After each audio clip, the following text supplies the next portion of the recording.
مفتی طارق مسعود کے بیانات کے لیے مفتی صاحب کے چینل مفتی طارق مسعود آفیشیل کلپس کو سبسکرائب کریں۔ میں اللہ نے بنی اسرائیل کے واقعات بیان کیے کہ ہم سے پہلے بنی اسرائیل کو اللہ نے آسمانی کتاب دی تھی، مگر انہوں نے اپنی کتاب کی قدر نہیں کی، اللہ نے چھین لی ان سے یہ نعمت۔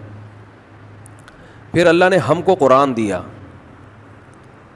اس قرآن میں اللہ نے ہمیں بہت سارے احکام دیے جو آج ہم نے سورہ بقرہ میں ختم کیے۔ چند ایک احکام میں موٹے موٹے جلدی بیان کر دیتا ہوں، پھر سورہ آل عمران پہ آئیں گے ہم۔ ایک اہم مسئلہ اللہ نے یہ بیان کیا، طلاق کے مسائل تو میں بتاتا ہی رہتا ہوں، سورہ بقرہ میں طلاق کے بہت مسائل بیان ہوئے ہیں، وہ کئی بار ہو چکے ہیں، ان کو میں ریپیٹ نہیں کروں گا۔ لیکن ایک حکم، وَلَا يَحِلُّ لَهُنَّ أَن يَكْتُمْنَ مَا خَلَقَ اللَّهُ فِي أَرْحَامِهِنَّ، اللہ نے عورت کو حکم دیا، مسلمان عورت کو، کہ اگر تمہیں طلاق ہو جائے تو تمہارے پیٹ میں اگر حمل ہے، اس حمل کو، اس پریگننسی کو تمہیں چھپانے کی اجازت بولے نہیں ہے، اگر تم اللہ اور آخرت پر ایمان رکھتی ہو۔ یہ بھی ہوتا ہے آج کل، کیونکہ اس معاملے میں مرد عورت کی زبان پر اعتماد کرتا ہے۔ اگر ایک مرد نے کسی عورت کو طلاق دی، عورت کو اگر حمل ہے وہ چھپا لے گی اور وہ بتائے گی مجھے مینسز آنا شروع ہو گئے، مرد یقین کر لے گا، بھائی 3 مینسز گزر گئے، عدت ختم۔ کسی اور مرد سے نکاح کرے گی، اس کو بتائے گی بھائی میری عدت پوری ہو گئی ہے۔ اس بات کا امکان ہے کہ وہ بچہ کسی اور مرد کے کھاتے میں ڈال دے، مرد تو نہیں دیکھ رہا کہ واقعی عدت ختم ہوئی ہے، یہ تو یہ عورت جانتی ہے اور اللہ جانتا ہے۔ تو اس معاملے میں اللہ نے حکم دیا عورت کو کہ وہ خیانت بولے نہیں کرے۔ مردوں کو اللہ نے حکم دیا کہ جب بھی کسی عورت کو تم طلاق دو گے تو اس کا مال چھیننے کی تمہیں اجازت نہیں ہے۔ لا يحل لكم ان تأخذوا مما آتيتموهن شيئا، جو کچھ اس کو دیا ہے نا شادی سے پہلے، ایک دھیلا بھی واپس لینے کی اجازت بولو نہیں ہے۔ آج جہیز بھی جو وہ اپنے گھر سے لائی ہے نا، وہ بھی ہتھیا لیتے ہیں، اپنے دیے ہوئے گفٹ تو واپس لیتے ہی ہیں، جو وہ اپنے گھر سے لائی ہے وہ بھی ہتھیا لیتے ہیں۔ یہ سارے قرآن کے احکام ہیں جس کی آج دھجیاں اڑائی جا رہی ہیں، کیونکہ ان احکام کا لوگوں کو علم ہی نہیں ہے۔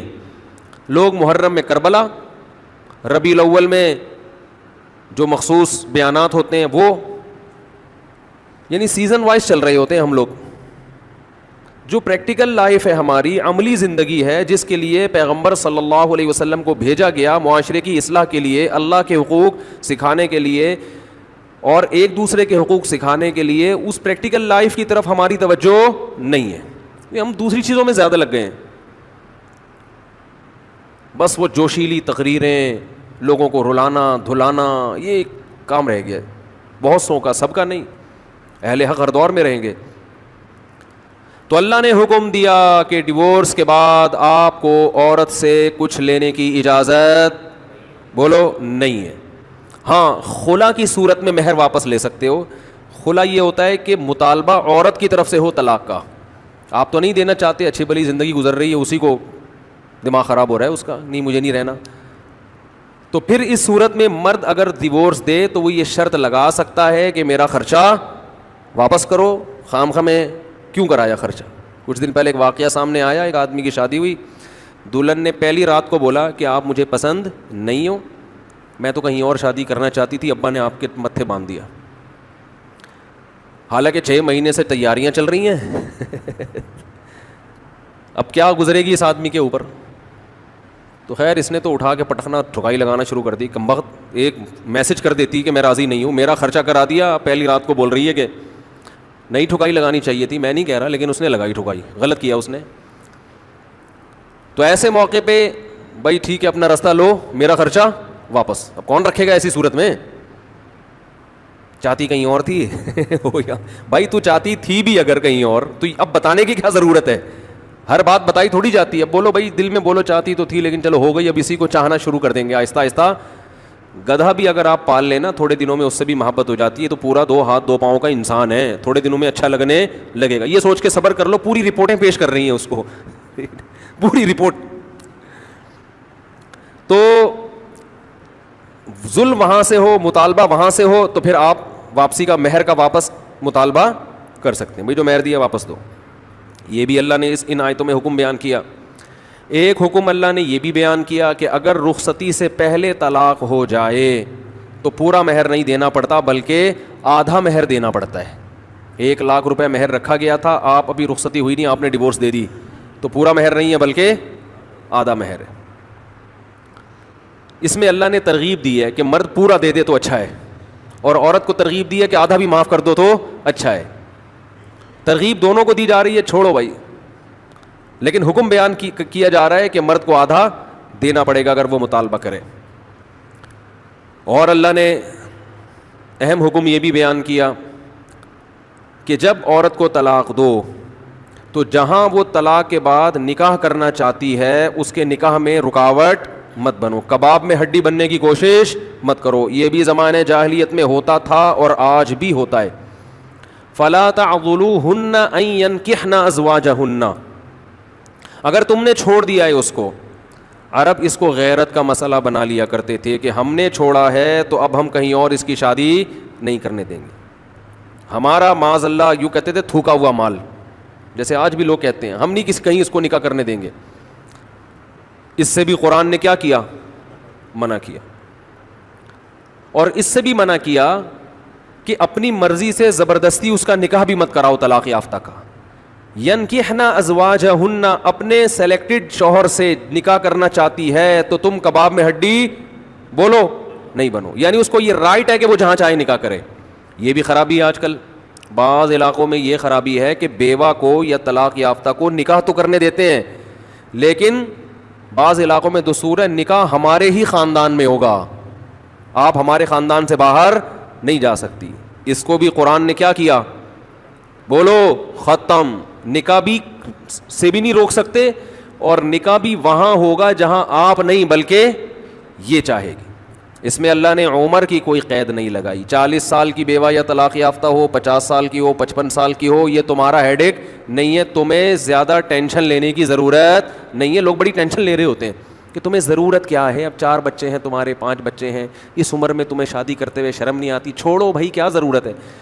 تو اللہ فرماتے ہیں کہ تمہیں ٹینشن لینے کی ضرورت بولو یہ اس کا ہیڈک ہے, یہ تمہارا ہیڈک نہیں ہے. جیسے کوئی 4 شادیاں کر رہا ہے تو اس کا ہیڈک ہے نا, آپ کا ہیڈک تھوڑی ہے. یہ آپ پتہ نہیں کیوں پریشان ہیں, مفتی صاحب کو کیا ہو گیا, وہی ان کا ہیڈک ہے, آپ کا ہیڈک نہیں ہے. یہ میں اپنی بھی درمیان میں لگا دیتا ہوں نا.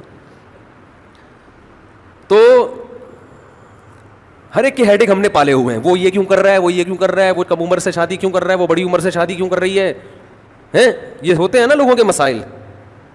اس نے یہ کیوں کر لیا. ایک خاتون نے مجھے بتایا کہ وہ ایک دفعہ بیوہ ہوئی, اللہ کی قدرت دوبارہ شادی, دوبارہ بیوہ ہو گئی.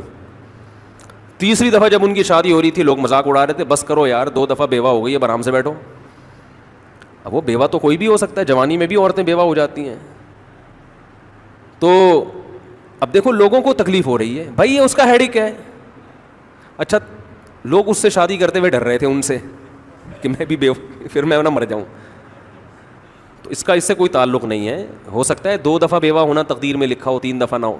یہاں مجھے وہ چٹکلا یاد آتا ہے, وہ ایک آدمی نے, ابے چھوڑو چٹکلوں کو, ابھی قرآن کو فوکس کرتے ہیں. آخر میں چٹکلے ہونا یہ صحیح ہوتا ہے, درمیان میں ہی آ جائیں تو پھر سارا موضوع چینج ہو جاتا ہے. اتنے اچھے احکام بیان ہو رہے ہیں قرآن کے, آگے اس کو آپ نے لوگوں کو بتانا بھی ہے. تو اللہ نے حکم دیا کہ طلاق کے بعد ایک دھیلا واپس نہیں لینا. خلا کی صورت میں لے سکتے ہو, مگر خلا بھی شوہر کی رضا سے ہوتا ہے, یہ ایک طرفہ نہیں ہوتا, یاد رکھیں. دوسرا کام تم نے کیا کرنا ہے, اس کو کہیں اور نکاح سے روکنا نہیں ہے. تیسرا کام یہ کرنا ہے, نکاح بھی وہاں کرنا ہے جہاں وہ چاہتی ہے. تمہاری مرضی نہیں مسلط ہوگی, اس کی مرضی چلے گی.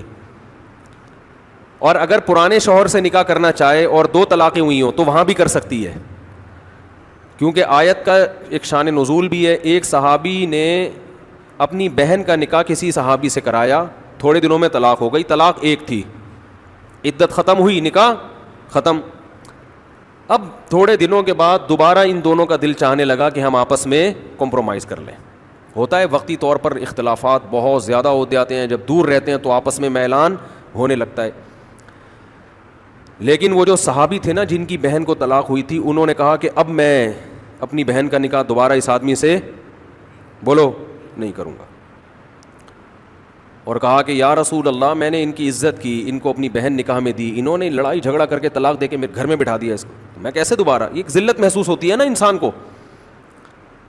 قرآن میں اللہ نے آیتیں نازل کی کہ اگر وہ اپنے شوہر سے نکاح کرنا چاہتی ہے تو درمیان میں رکاوٹ مت بنو. لڑے بھی وہ خود تھے, اب جڑ بھی خود رہے ہیں. نہیں آ رہی بات؟ اس کو بھی لوگ غیرت کا مسئلہ بنا لیتے ہیں, سسر صاحب بنا لیتے ہیں, میرے داماد نے میری بیٹی کو طلاق دی ہے, میں تو نہیں واپس بھیجوں گا. بھائی دنیا میں جو آدمی میں لچک نہیں ہے نا, فلیکسیبلٹی نہیں ہے, لچک نہیں ہے جس میں, وہ کبھی بھی کامیاب نہیں ہو سکتا. یاد رکھو یہ جو ہوتا ہے نا, میں اصول کا پکا, بھائی اصول کا پکا ہونا تو اچھا ہے, لیکن یہ اصول ہی غلط ہے کہ جو کہہ دیا تو اس پہ قیامت تک قائم رہنا ہے. یہ اصول ہی غلط ہے. اصول یہ ہونا چاہیے کہ جب موقع کی مناسبت سے جو بات ٹھیک لگے گی اپنے آپ کو چینج کر لوں گا. یہ اصول ٹھیک ہے, اس اصول پہ پکے رہو, اور یہ نبی سے ہمیں ملتا ہے یہ اصول.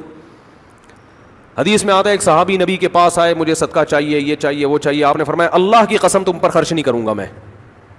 وہ چلے گئے, آپ نے دوبارہ بلایا, فرمایا ان پہ صدقہ کرو, دے دو. وہ پریشان, یا رسول اللہ آپ نے تو قسم اٹھائی تھی کہ میں آپ کو نہیں دوں گا.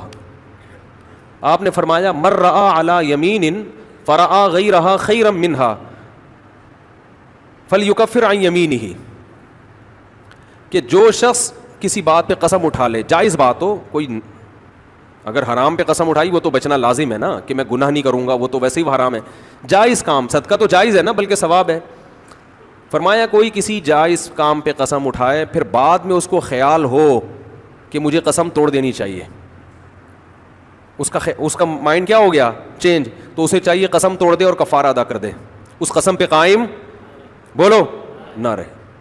قسم پہ جب قائم نہ رہنے کا حکم ہے تو بغیر قسم کے میں نے جو بول دیا بس وہ پتھر پہ لکیر بن گیا, یہ تو پاگل اور گدھے ہونے کی علامت ہے. قسم بھی اگر کھا لی ہو تو بھائی اس وقت یہ خیال تھا کہ نہیں دینا, اب زمینی حقائق کہہ رہے ہیں کہ اس کو دینا ہے, تو اب قسم توڑو, کفارہ ادا کرو اور دے دو. بات نہیں آ رہی میرا خیال ہے. یہ کس کی سیرت ہے؟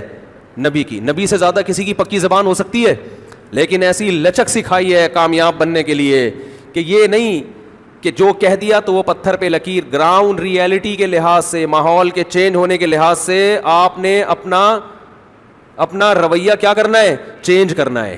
اس وقت آپ کی رائے یہ تھی, اب آپ کی رائے وہ ہے, کیونکہ زمینی حقیقت بھی چینج ہوتی ہے اور انسان کی نالج بھی چینج ہوتی ہے اور انسان کی رائے بھی چینج ہوتی ہے. بعض دفعہ نالج چینج نہیں ہوتی, انسان تانے بانے ملا کے ایک رائے قائم کرتا ہے, بعد میں جب اور گہرا سوچتا ہے تو اسے لگتا ہے کہ وہ رائے ٹھیک نہیں تھی, تو وہ اسٹیٹمنٹ اس کا کیا ہو جائے گا, چینج. کوئی بات نہیں, دن میں 100 دفعہ چینج ہو جائے. ناکام وہ ہے جو کہہ دیا تو اڑ گیا, بس کچھ بھی ہو جائے. اب دیکھو ایک آدمی آپ کو مستحق نظر نہیں آ رہا تھا, آپ نے کہا اللہ کی قسم تجھے میں صدقہ نہیں دوں گا, تو فراڈی ہے. بعد میں پتہ چلا نہیں فراڈی نہیں ہے, آپ کو نہیں, میں نے تو بول دیا تھا میں نہیں دوں گا. بھائی اب فراڈی ہونے کی بیس پہ نہیں دے رہے تھے, تو اب پتہ چل گیا یہ فراڈی نہیں ہے. بعض دفعہ پہلے بھی پتا تھا فراڈی نہیں ہے, اب بھی پتہ ہے نہیں ہے, لیکن پہلے خیال تھا کہ نہیں دینا چاہیے, اب خیال ہے کہ دے دینا چاہیے, تو رائے چینج کر لو. بہت مشکل ہے. اور گھریلو جھگڑوں میں تو میاں بیوی کی طبیعت میں اگر لچک نہیں ہے نا, 4 دن بھی ان کا رشتہ نہیں چل سکتا. یہ تو مجھ سے ابھی لکھوا کے سگنیچر انگوٹھے لگا لو, جیسے سبزی والے نہیں ٹھپے لگائے تھے انگوٹھے لے کے گھوم رہا ہوں. لیکن آپ انگوٹھے نہیں, آپ مجھے پکڑ لینا, میں کہاں بھاگوں گا. وہ جب بھی انگوٹھے کی بات آتی ہے مجھے وہ سبزی والا یاد آتا ہے جس کو میں نے بزنس کے لیے پیسے دیے تھے, اور اس نے ایمانداری میں اسٹیمپ پیپر پہ اپنے انگوٹھے لگا کے دیے تھے. جب وہ پیسے لے کے بھاگا تو 3 سال میں نے وہ انگوٹھے سنبھال کے رکھے. اب لوگ مجھے کہتے ہیں نا وہ فلاں آدمی کو میں اتنے کروڑ روپے دے رہا ہوں تو اتنا ایماندار ہے, میں تو اسٹیمپ پیپر پہ لکھوا رہا ہوں اور انگوٹھے بھی لگوا رہا ہوں. میں کہتا ہوں یہ انگوٹھوں کا تذکرہ میرے سامنے مت کیا کرو, انگوٹھوں سے کچھ بھی نہیں ہوتا. بندہ اگر 2 نمبر ہے, اسٹیمپ پیپر بکری کو کھلا دینا, کسی کام کا نہیں ہے یہ اسٹیمپ پیپر, عدالت سے بھی نہیں نکلوا سکتے. سمجھتے ہو, لکھوایا کرو ضرور, لیکن اس سے ہوگا کچھ بھی نہیں. عدالت انگوٹھا دیکھ کے بولے گی بس ٹھیک ہے انگوٹھا, اب انگوٹھے کو پکڑ کے جیل میں ڈال دو, بس انگوٹھے کو دیے تم نے پیسے. بندہ تو پکڑائی میں آئے گا ہی نہیں, آ بھی گیا تو کچھ بھی نہیں کر سکتے. عدالت کہے گی دیے کیوں تھے. تو پیسہ دینے سے پہلے 100 دفعہ سوچا کریں. خیر, تو کیا بات چل رہی تھی؟ ابے انگوٹھے کی بات کہاں سے آئی؟ ہاں, لچک پیدا کرنا چاہیے. میاں بیوی کا رشتہ تو ایسا ہے کہ اگر آپ کہنے کہ جو میں نے کہہ دیا بس وہ کیا ہے, آرڈر از آرڈر. تو بھائی اس کا مطلب آپ میدان جنگ میں کھڑے ہوئے ہیں, دشمن کی فوجیں آپ کے سامنے ہیں, اور آپ ایک فوج کی کمانڈ کر رہے ہیں کہ گولی چلانے کا آرڈر دیا تو کیا کرنا ہے؟ یہ گھر ہے, یہ میدان جنگ بولو نہیں ہے. یہاں آپ کا اسٹائل یہ ہونا چاہیے, آپ نے بیوی کو آرڈر دیا, گراؤنڈ ریئلٹی یہ کہہ رہی ہے کہ بھائی میرا روب اس پر بیٹھا ہوا ہے اور وہ پکوڑے بنا بنا کے خود ہی کھا رہی ہے, آپ کو ایک لقمہ بھی نہیں کھانے دی دی. آپ غصے میں آئے, آپ نے کہا بیگم مزید پکوڑا اگر کھایا نا تو گراؤنڈ ریئلٹی کہہ رہی ہے کہ اس دھمکی سے یہ پکوڑے کھانا چھوڑ دے گی نا. لیکن آگے اس کا ایٹیٹیوڈ آپ نے دیکھا, اس نے کہا تو کیا کر لے گا, فوراً وہ کرچھلی اٹھائی, تو کیا کر لے گا, فوراً لچک پیدا کرو بولو تو صبر کروں گا اور کیا کروں گا, یہ کامیاب, یہ گھر کیا کیسے چلے گا, یہ رشتہ جوڑا رہے گا. اگر آپ نے اس کا ایٹیٹیوڈ دیکھ کے, اس کی پیشانی پہ سلوٹیں دیکھ کے اپنی دھمکی کو واپس نہیں لیا تو یہ گھر کیا ہوگا, پکوڑے تو کھا لو گے آپ لیکن آپ کے بچوں کی ماں مارکیٹ سے شارٹ ہو جائے گی. تو اس میں گھر کے اندر کا اصول لچک, کامیاب آدمی وہ, ہاں ناقابل برداشت کوئی معاملہ ہو جائے تو ایک الگ بات ہے. تو اللہ نے کیا حکم دیا کہ اگر ڈیورس ہو گئی ہے پھر دوبارہ ملنا چاہتے ہیں تو کباب میں ہڈی بولو مت بنو, ملنے دو ان کو, کوئی مسئلہ نہیں ہے. ہاں یہ قرآن نے کہا ہے کہ اس شرط میں ملیں کہ ان کا اپنے بارے میں یہ خیال ہو کہ دوبارہ وہ جھگڑے نہیں کریں گے. ایسا نہ ہو ملتے پھر وہی ٹینشنیں شروع کر دیں, اب دوبارہ اپنی اصلاح کر کے آئیں کہ بھئی اب ان ماضی کے قصوں کو چھیڑنا نہیں ہے. لیکن یہ ایک یا دو طلاقوں کے بعد ہے, 3 طلاق کے بعد نہیں مل سکتے جب تک کہ کہیں اور نکاح نہ ہو جائے اس کا. تو خیر قرآن مجید میں اس میں اللہ نے یہ بھی حکم دیا, اور اللہ نے جہاد کا بھی حکم دیا سورہ بقرہ میں. بنی اسرائیل کی جو نالائقیاں ہیں وہ تو میں بہت دفعہ بیان کر چکا ہوں کئی رمضانوں میں, اس دفعہ تھوڑا سا چاروں کے مختلف احکام بیان ہو. اللہ نے حکم دیا کہ جو لوگ اللہ کی راہ میں لڑتے ہیں انہیں حکم دیا موت سے مت ڈرو. الم تر الی الذین خرجوا من دیارہم وہم الوف, ہزاروں لوگ بنی اسرائیل میں نکلے, ان کو حکم دیا کہ جہاد کرو, انہوں نے کہا مر جائیں گے, اللہ نے ویسے ہی مار دیا ان سب کو, مر جاؤ. پھر اللہ نے دوبارہ زندہ کیا, کہا کہ دیکھو موت زندگی کس کے ہاتھ میں ہے. یہ اللہ نے پچھلی امتوں کے ساتھ بڑے معاملات کیے ہیں. پھر اللہ نے بنی اسرائیل کے ایک پیغمبر کا واقعہ سنایا کہ بنی اسرائیل کو اللہ نے حکم دیا کہ فلاں علاقے پہ حملہ کرو. بنی اسرائیل نے کہا ہم کیسے, پہلے کہہ رہے تھے ہمیں حکم دیں ہم جہاد کریں, جذبہ تو بہت ہوتا ہے نا, ابے بس جنگ چھڑ جائے بس دیکھو پھر کیا ہوتا ہے. باتیں کرنے پر گورنمنٹ کی طرف سے کوئی پابندی نہیں. تو پیغمبر نے ان کو حکم دیا تم نالائق لوگ ہو, اللہ جہاد فرض کرے گا تم لوگ کرو گے نہیں. انہوں نے کہا کیوں نہیں کریں گے, دشمن قوم نے ہم سے ہمارے بچے چھین لیے, ہمیں قیدی بنا دیا, ہمیں ہمارے گھروں سے جلا وطن کر دیا, بس آپ اللہ کا حکم کا انتظار کریں اور حکم دیں ہم لڑیں گے. پیغمبر نے کہا ٹھیک ہے بھائی, اللہ کا حکم آ گیا, ٹھیک ہے جہاد فرض ہو گیا ہے, اب اس قوم پہ حملہ کرو جس نے تمہیں گھروں سے نکالا. اور طالوت کو اللہ نے تمہارا کمانڈر بنا کے بھیجا ہے. طالوت تمہاری قوم میں ایسے ہیں جو تمہاری کیا کریں گے, کمانڈ. تو وہ کہنے لگے انا یکون لہ الملک علینا, طالوت کہاں سے کمانڈر ہو گیا بھائی, یہ تو غریب آدمی ہے, غریب کو ہم اپنا امیر نہیں بنا سکتے. پیغمبر نے ان سے کہا کہ ان کے اندر 2 کوالٹی ہیں, زادہ بسطۃ فی العلم والجسم, جسم مضبوط اور اللہ نے لڑنے کی نالج دی ہے, ان کو علم بھی دیا ہے, نقشے پڑھنا جانتے ہیں. یہی ہوتا ہے نا کمانڈر کے پاس علم, قوم کو لیڈ کرنا, فائٹ کرنا اور صحت بھی اچھی. اس میں اللہ نے بتا دیا کہ فوج کی کمانڈ کے لیے 2 صلاحیتوں کا ہونا ضروری, کیونکہ یہ سلیکٹڈ تھا اللہ کی طرف سے. طالوت یہ اللہ کی طرف سے سلیکٹڈ تھے نا 2 چیزوں کی وجہ سے. پیسے کا اس میں دخل نہیں ہے, بلکہ پیسے والا آدمی تو مروا دیتا ہے عام طور پہ, کیونکہ جب پیسہ ہوتا ہے نا تو میدان جنگ میں لڑنا بہت مشکل. اپنے بینک میسج آ جائے گا آپ کے اکاؤنٹ میں 3 کروڑ روپے ٹرانسفر ہو گئے ہیں, وہی میدان جنگ میں نا میسج آئے گا, وہ جو آپ نے پلاٹ بیچا تھا نا 3 کروڑ روپے مزید آ گئے ہیں. آدمی کہے گا یار ابھی نندن کو چائے پلانے کے چکر میں 3 کروڑ روپے چھوڑ دوں یار میں اپنے, کیا خیال ہے. غریب آدمی زیادہ جوش سے لڑتا ہے. تو اللہ نے فرمایا کہ 2 کوالٹی ہیں ان کے اندر, اگر مالدار ہے نا اور دنیا سے محبت نہیں ہے پھر لڑے گا. جیسے سلیمان علیہ السلام مالدار تو تھے مگر دنیا سے محبت نہیں تھی, دنیا کو مسافر خانہ سمجھتے تھے, انہوں نے کمانڈ کی ہے, میدان جنگ میں لڑے ہیں. داؤد علیہ السلام مالدار تھے, بڑے زبردست کمانڈر تھے. تو اصل چیز ہے دنیا سے محبت نہ ہو, کیونکہ غریبوں میں کم ہوتی ہے, مالداروں میں زیادہ ہوتی ہے, اس لیے اللہ نے وہاں غریب کی سلیکشن کی. تو دو چیزوں کا ہونا ضروری. اس سے پتہ چلتا ہے بھائی اسلام گراؤنڈ ریئلٹی کو دیکھ کے, اسباب کو دیکھ کے چلتا ہے. آج لوگ کمانڈر بناتے ہیں نیک آدمی کو, یہ بہت بڑے بزرگ ہیں, ان کو سیاسی لیڈر بنا دو. اور بھائی سیاست کے لیے صرف نیک ہونا کافی بولو نہیں ہے, دنیا کا پتہ ہو, اس کو تجربہ ہو. یوسف علیہ السلام نے جو کہا تھا نا مجھے وزیر خزانہ بنا دو, تو دلیل میں یہ نہیں کہا تھا کہ میں پیغمبر ہوں اس لیے بنا دو, دلیل میں یہ نہیں کہا تھا میں بہت نیک ہوں اس لیے وزیر خزانہ بنا دو, دلیل میں یہ نہیں کہا تھا کہ دیکھو مجھے بادشاہ کی بیوی نے زنا کی دعوت دی مگر میں اتنا نیک کہ بچ نکلا لہذا مجھے بنا دو. نہ نہ نہ, وزیر خزانہ کے لیے یہ کوالٹیز کا ہونا ضروری نہیں. اس کے لیے دو چیزیں, نمبر ایک خزانہ خود نہ کھائے, حفاظت کرے.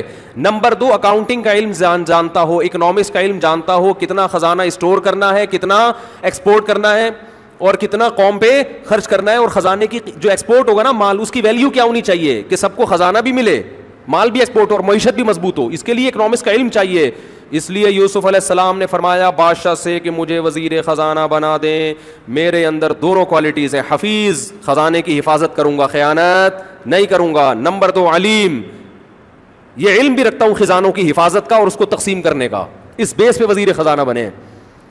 نہیں آ رہی بات, میرا خیال ہے تو جس کو جو کام دیا جائے گا نا یہ دیکھا جائے گا یہ اس کام کا اہل بھی ہے کہ نہیں ہے, چاہے وہ نیک ہو یا نہ ہو. اہل پھر ہاں جو اہل ہے نیک بھی ہے تو وہ زیادہ اہل ہے پھر نیک ہونے, اگر نیک بھی اور اہل بھی. ہر چیز میں یہ دیکھو, رشتوں میں بھی یہ دیکھو. لوگ کیا کرتے ہیں, صرف دینداری دیکھ رہے ہیں رشتے میں. ٹھیک ہے, سب سے پہلے دینداری ہے, اور بھی چیزیں دیکھنی ہیں. لوگ عجیب عجیب مشورے کر رہے ہیں. ایک صاحب اپنی بیٹی کی شادی کر رہے ہیں کسی بڑی عمر کے آدمی سے, کہہ رہے ہیں دیندار بہت ہے. میں نے کہا یار آپ کی کم عمر بچی جب اس بڑی عمر کے, یا تو خود بہت زیادہ لٹو ہوئی ہوئی ہو تو ایک الگ بات ہے, لٹو ہو جائے تو پھر تو دل تو کسی پہ بھی آ سکتا ہے نا. نارمل حالات میں یہ جب اس بڑی عمر کے آدمی سے نکاح کرے گی, ٹھیک ہے وہ دیندار ہے مگر یہ میچنگ کی شادی بولو نہیں ہوگی, اس کا دل اس سے مائل ہی نہیں ہوگا. نکاح میں تو یہ بھی دیکھا جاتا ہے نا کہ آپس میں محبت بھی تو ہو, تو محبت بزرگ سے بزرگوں جیسی محبت ہوگی نا, ٹھیک ہے نا, شوہر والی تھوڑی ہوگی. الا یہ کہ کوئی بہت ہی عاشق ہو, وہ تو لٹو لٹو تو دنیا میں کھیلتے رہتے ہیں لوگ ایک دوسرے کے ساتھ. ایسے لوگ بھی آتے ہیں, نوجوان لڑکا ہے بڑی عمر کی خاتون سے شادی کر رہا ہے, اماں مار رہی ہیں کیا کر رہا ہے, وہ کہہ رہا ہے میرا دل ہی اس پہ آیا ہوا ہے. تو میں پھر مشورہ دیتا ہوں جب دل آ گیا تو کر لو, تمہیں وہ بزرگ لگی نہیں رہی تو اسی طرح اس کو بھی نہیں لگ رہا ہوتا بعض دفعہ وہ, لیکن نارملی یہ ٹھیک بولو نہیں ہے. دیکھو حضرت ابو بکر کا مقام زیادہ تھا یا حضرت علی کا مقام؟ حضرت ابو بکر کا زیادہ. حضرت عمر کا مقام زیادہ یا حضرت علی کا؟ نکاح کا پیغام تو حضرت فاطمہ کے لیے سب کی طرف سے آیا, مگر نبی نے سلیکشن کس کی حضرت علی کی, حالانکہ وہ ان دونوں سے مقام میں کم تھے. کیوں؟ عمر میچ کرتی تھی. بات آ رہی ہے سمجھ میں؟ عمر کیا تھی. اور یہی مسئلہ ہوا کہ جب حضرت جعفر طیار رضی اللہ تعالیٰ عنہ شہید ہوئے ہیں, ان کی زوجہ حضرت اسماء بیوہ ہوئی ہیں, تو حضرت علی نے ان بیوہ کے لیے نکاح کا پیغام بھیجا, حضرت ابو بکر نے بھی بھیجا, تو انہوں نے ابو بکر کے پیغام کو قبول کیا. عمر کیا تھی بولو؟ انہوں نے فرمایا کہ ان کی عمر کیا ہے, حضرت علی کی کم عمر ہے, وہ عمر میں میچ کرتے ہیں. پھر حضرت ابو بکر کے انتقال کے بعد حضرت علی نے بعد میں دوبارہ نکاح کا پیغام بھیجا, وہ انہوں نے قبول کر لیا, کیونکہ حضرت علی کی عمر اس وقت کیا ہو چکی تھی بولو؟ زیادہ ہو چکی تھی. تو ہر چیز میں یہ دیکھا جائے گا. لوگ مفتیوں سے آ کے کاروبار کے مشورے لے رہے ہیں, مجھ سے کہتے ہیں کہ مفتی صاحب میں ڈالڈے کا یا گھی کا وہ بزنس کرنا چاہتا ہوں. میں کہ بھائی میرے سے تو یہ پوچھے کہ یہ کال حلال ہے کہ حرام ہے, مجھے کیا پتا بزنس کا یار, میں کیسے مشورہ دوں گا؟ میں تو یہ بتاؤں گا کہ انگوٹھے لگا کے کسی پر اعتماد, انگوٹھا قابل اعتماد نہیں ہے.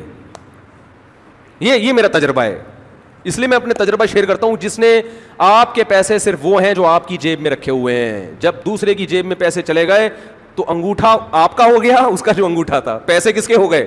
اس کے ہو. تو یہ تجربہ میں بتا سکتا ہوں. تو جو جس کی فیلڈ ہے اسی پہ سوٹ کرتی ہے.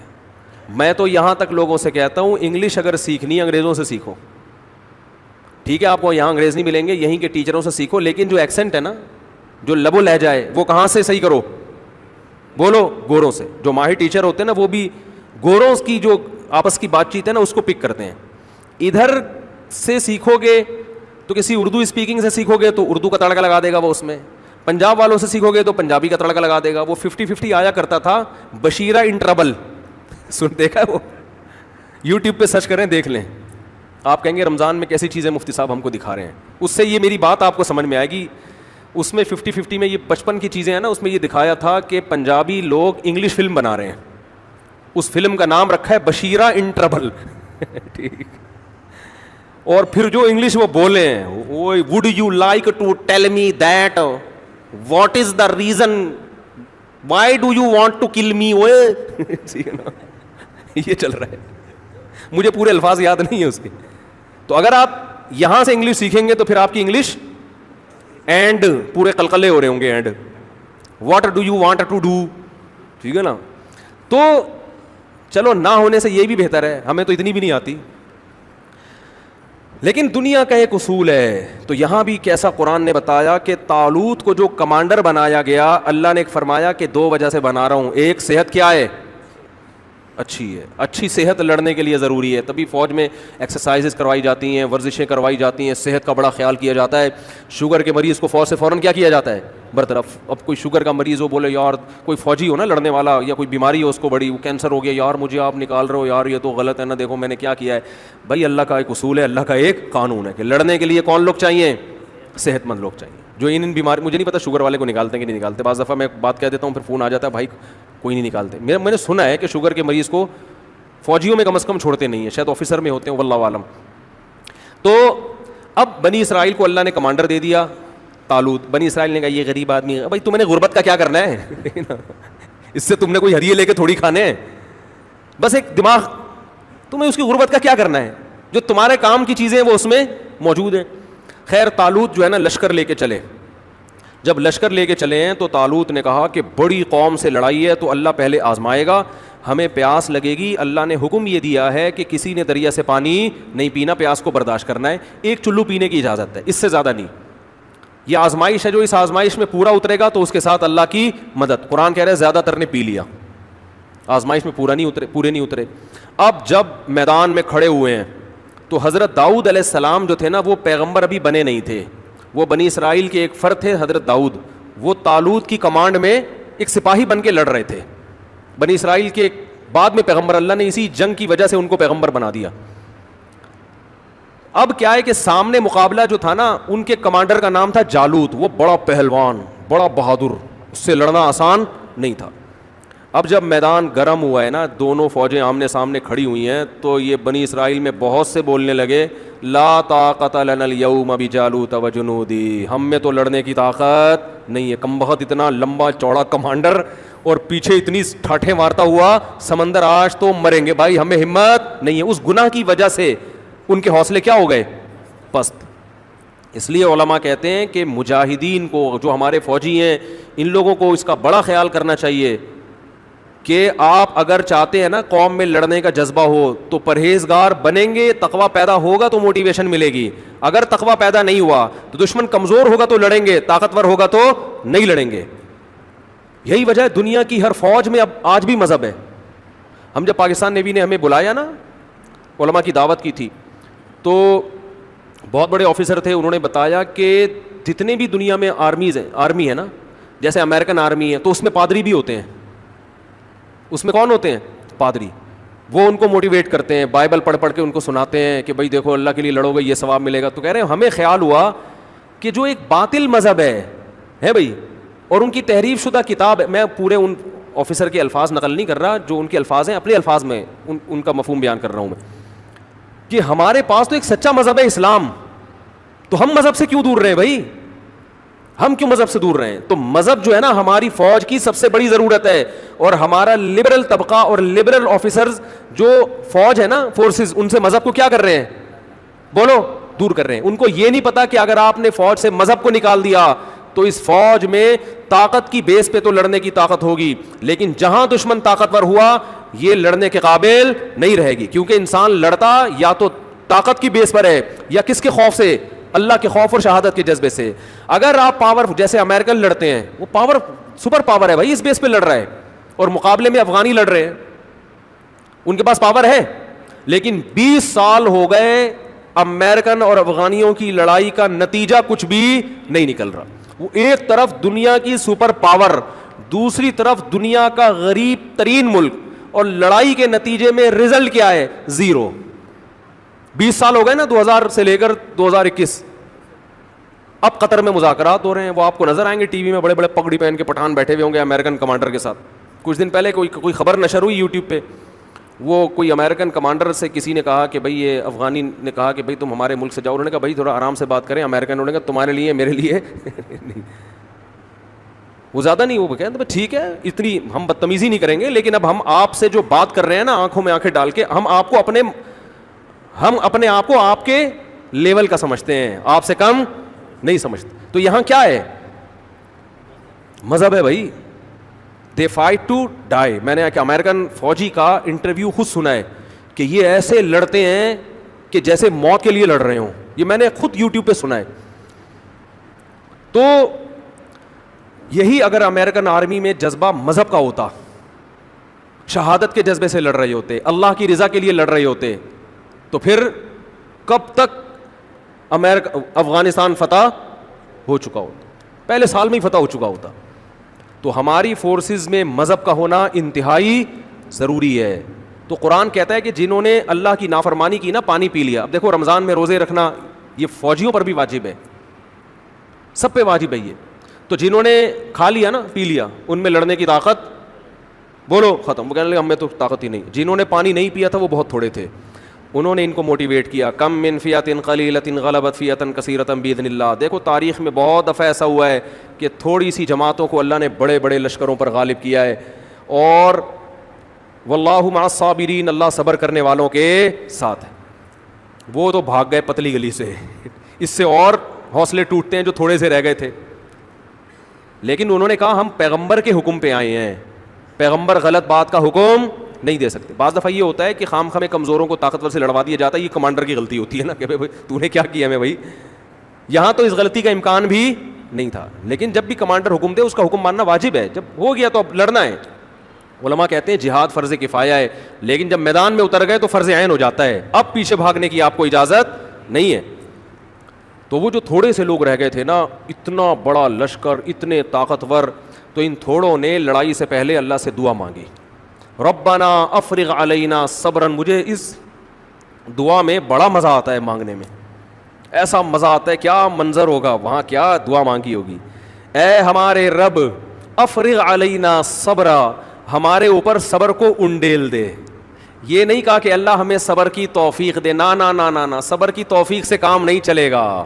بہت طاقتور ہے, بڑا مشکل ہے لڑنا اس سے, توفیق نہیں چاہیے. بالٹیوں میں پانی بھر بھر کے جیسے انڈیلا جاتا ہے نا, اس کو افراغ کہتے ہیں. کوئی برتن پورا کسی پہ الٹ دو, خالی کر دو.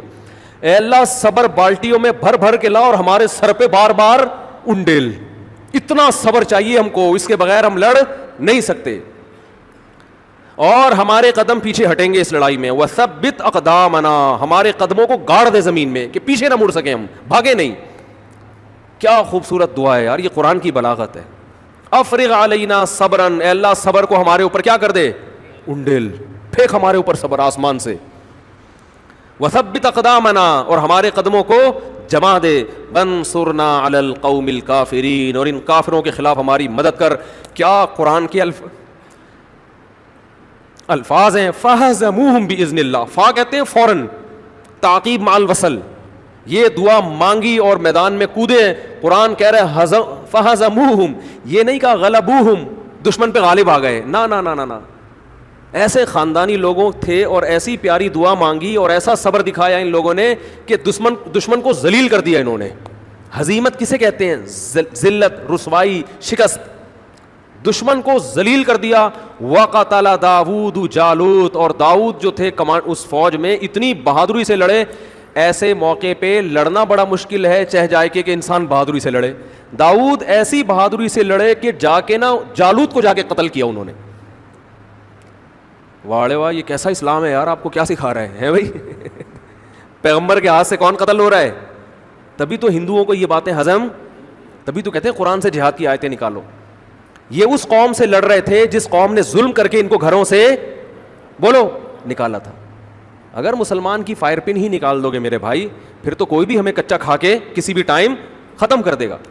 قرآن کہہ رہے داؤد نے وہ بہادری دکھائی ہے کہ اس جنگ میں جا کے مارا کس کو ہے, جس سے سب سے زیادہ ڈر رہے تھے اسی پہ جا کے وار کیا کہ اس کو ماروں گا میں.